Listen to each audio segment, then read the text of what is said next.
Atenção! Começa agora uma teleaula de Ciências do Ensino Fundamental. Você vai assistir a teleaula de número 25. Bons estudos!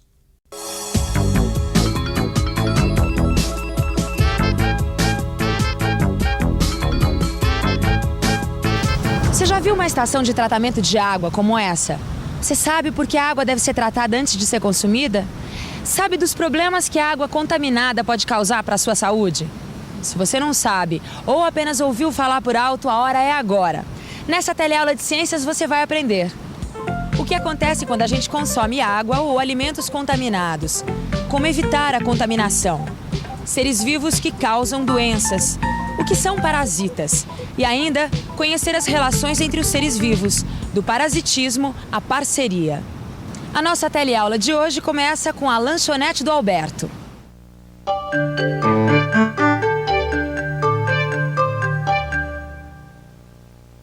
Todas as hortaliças usadas neste estabelecimento são lavadas em água corrente e cloro.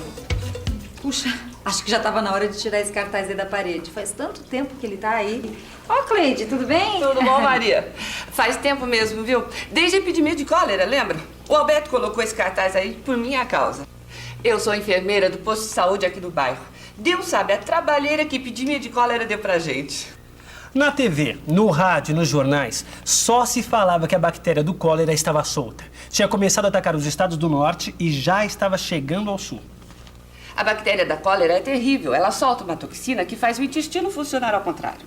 Como é que é, Cleide? Em vez do intestino absorver a água dos alimentos, ele vai eliminando a água da pessoa através da diarreia. Se o doente não for socorrido rapidamente, ele acaba morrendo de desidratação.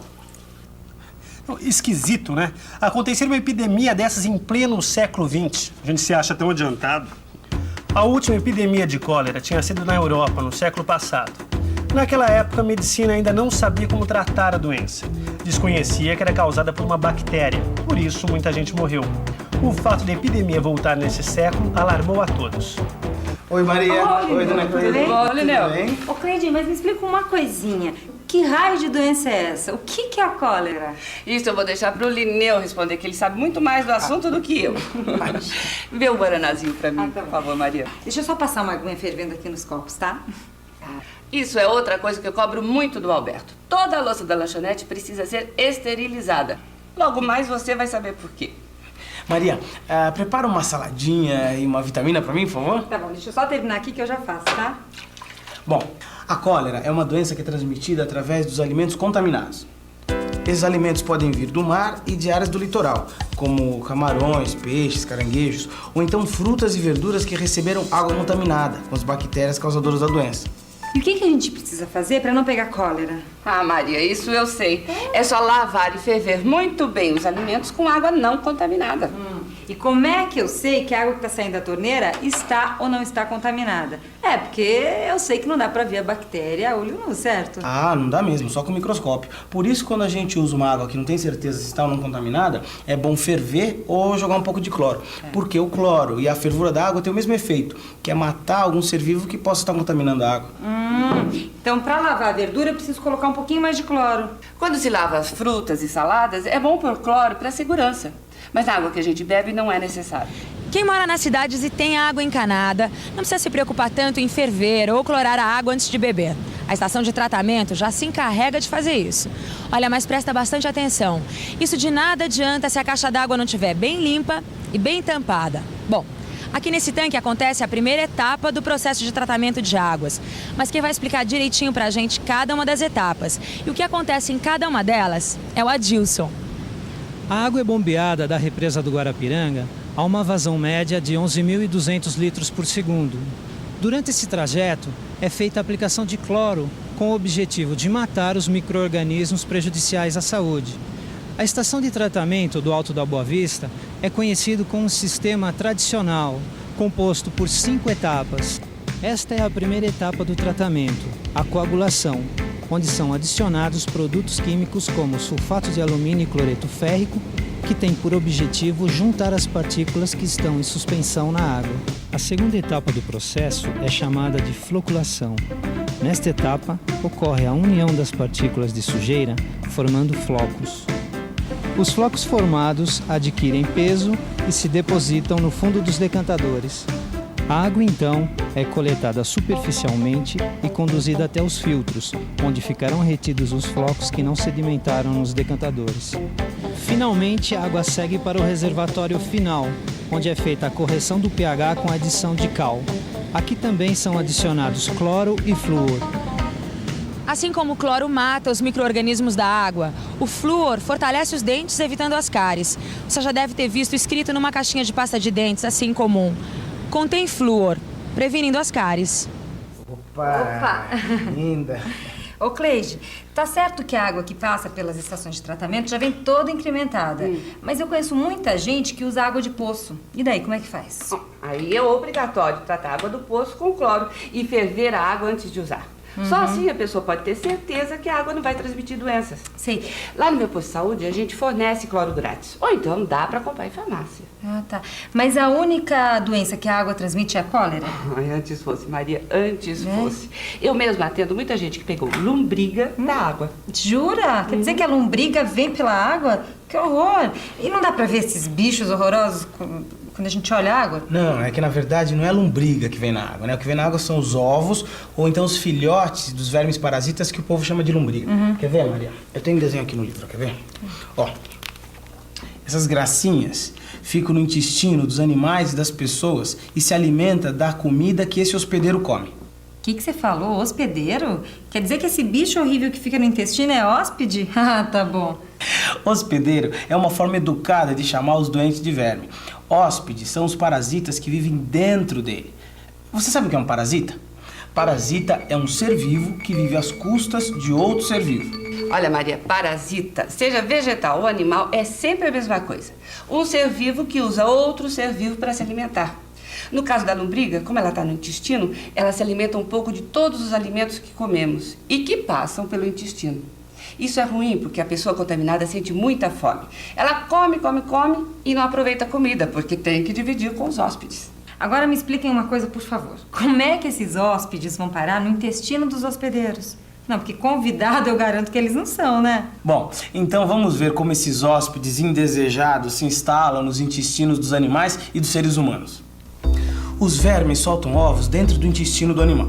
Os ovos se misturam com as fezes que são formadas no intestino e são eliminados para fora do corpo do hospedeiro. As fezes secam, mas os ovos que resistem ao calor e ao frio podem ser levados pela chuva e ficar sobre a grama ou outro vegetal comestível. Quando outro animal come a grama contaminada, os ovos dos vermes vão para o intestino. Ali, em condições ideais, os ovos soltam vermes minúsculos. Esses vermes se alimentam e crescem, e em pouco tempo o animal está cheio de parasitas. Viu, Maria? A mesma coisa pode acontecer com a gente se comemos frutas e verduras contaminadas. É por isso que é preciso lavar muito bem os alimentos com água e cloro, ou ferver se a gente for comer cozido. Só assim a gente vai ter certeza que os alimentos estão bons para consumir. É por isso, Maria, que aquele cartaz precisa ficar sempre ali. E tenho dito, hein? Tchau, gente. Dona Cleide. Tchau, Cleide. Ai, Lineu, mas parasita é uma coisa terrível, hein? Olha, se eu fosse a mãe natureza, eu acabava com todos os parasitas. Ô, criaturinha sem vergonha, viu? Mas olha, Maria, a natureza é surpreendente. Quer ver? O parasita é realmente um ser que explora o outro sem dar nada em troca. Mas muitos seres vivos tiram proveito direto uns dos outros, trocando benefícios. Então, em vez de ter uma relação de parasitismo, você tem uma relação de parceria. E onde é que acontece isso? Vamos ver um exemplo nos oceanos? Nos oceanos, vive uma espécie de caranguejo chamada ermitão. Veja só que bicho mais estranho. Olhando assim, a única coisa que lembra um caranguejo nesse bicho são as patas, né? Se você reparar bem, vai ver que o corpo do caranguejo está dentro da concha. Vocês lembram da nossa teleaula sobre os mares? Dentro dessas conchas, existiam seres vivos que morreram e desocuparam a casa. Deixaram a vaga para quem quisesse ocupar. Agora vamos voltar ao caranguejo ermitão. Algumas conchas não chegam até a praia, ficam no fundo dos mares. O ermitão, quando encontra uma que parece melhor do que a que ele mora, muda de casa, quer dizer, de concha. E é só durante essa mudança que a gente pode ver como é o corpo do ermitão. Espera aí, a gente estava falando de parasitas. E ermitão não é parasita, né? Porque, afinal de contas, ele não vive às custas de outro bicho. Ele só ocupa a concha daquele que já morreu. Então, ele é herdeiro e não hospedeiro. Tá certo. O ermitão não é nem parceiro, nem parasita, porque ele não troca favores nem coopera com o antigo morador da concha. Mas, se a gente reparar bem, nós vamos ver que em cima da concha onde o ermitão mora, existem estruturas parecidas com flores. Essas estruturas são seres que estão bem vivos, parentes dos corais e das águas-vivas. O nome deles é anêmona. A anêmona tem boca e tentáculos que queimam como água viva em toda a sua volta. Os tentáculos queimam pequenos seres vivos que passam por entre eles, e esses seres são o alimento da anêmona. Agora repare, a anêmona não tem patas nem nadadeiras. Ela vive fixa sobre algum lugar. Peraí, Lineu, acho que eu tô começando a entender. A anêmona se fixa num lugar, tá bom? Fixa num lugar, Certo. tá? Pra comer, ela precisa que o alimento passe por ela, tá? Mas ela se fixa na concha de um ermitão, que anda pra lá e pra cá, e daí fica fácil comer, porque é como se ela estivesse andando, entendeu? Ah, grande dedução, Maria, mas é isso mesmo. Tá aí um exemplo de parceria nos animais. O ermitão e a anêmona. Só tem uma coisinha. Qual que é a vantagem que o ermitão leva nessa história? Vamos pensar um pouco? Vamos pensar um pouco. Primeiro, eu vi que a anêmona queima sua comida com os tentáculos. Depois, vi que as anêmonas moram nas conchas dos ermitões. Então, se algum animal se aproximar para atacar o ermitão, o que acontece? Se um polvo, por exemplo, tentar atacar o ermitão, ele vai ser queimado pelas anêmonas que o ermitão carrega. Bingo! Uma mão lava a outra. O ermitão fornece o transporte, a anêmona garante a segurança. Exatamente, Maria. Olha aqui, ó. O ermitão, ele acha tão interessante essa parceria que assim que ele encontra a anêmona pelo meio do caminho, ele já trata logo de tirar onde ela tá e colocando nas conchas. Então, o ermitão, ele anda sempre com uma equipe de anêmona nas costas. Aí, ó.